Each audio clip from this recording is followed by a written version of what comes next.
A wise older pastor advised me in my youth, lean against the prevailing wind.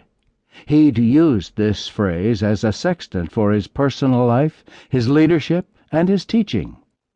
If you find yourself preaching about grace all the time, he counseled, maybe balance that with a message on holiness. If you've focused for a while on outreach, teach on discipleship. So much of spirituality, he told me, is both and, not either or. This book is about both instead of either, about and instead of or. Its focus is what's right with the church from pole to pole, from the biggest, most impacting megachurch to the smallest, most relational microchurch.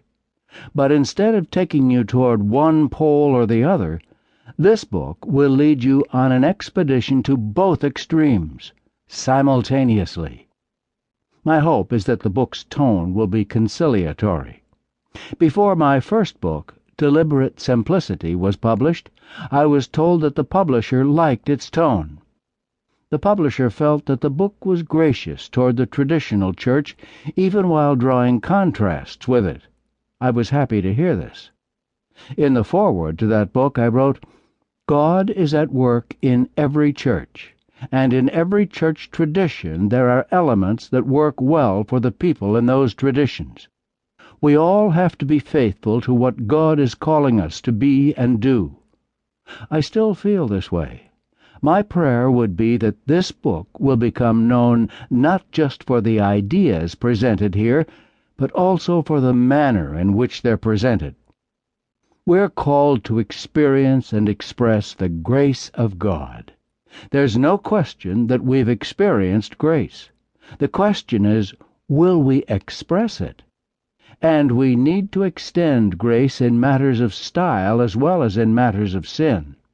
The church that I pastor, Christ the King Community Church, has become noted for being a place of grace for sinners.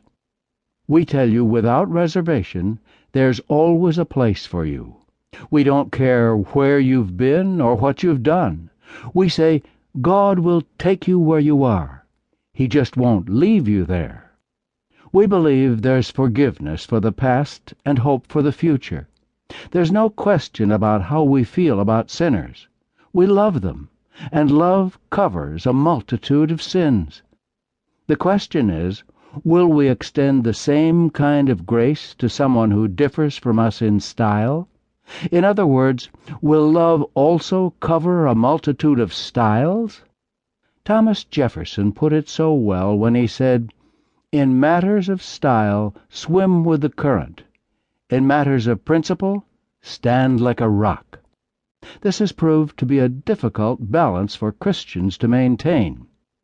We've tended first to gravitate toward certain styles in preaching, music, liturgy, programming, and then to imagine that our preferred methodology must be right, and then to become cynical, critical, or judgmental of others for being different. We imagine that the way God is at work in our story is the only way God could ever be at work. And in our efforts to validate our own method of ministry, there's often a temptation to invalidate another's. We must resist this temptation. As Jefferson noted, style is an area where we want to see diversity, not unity. We want to be loyal to master and mission, not to method and manner.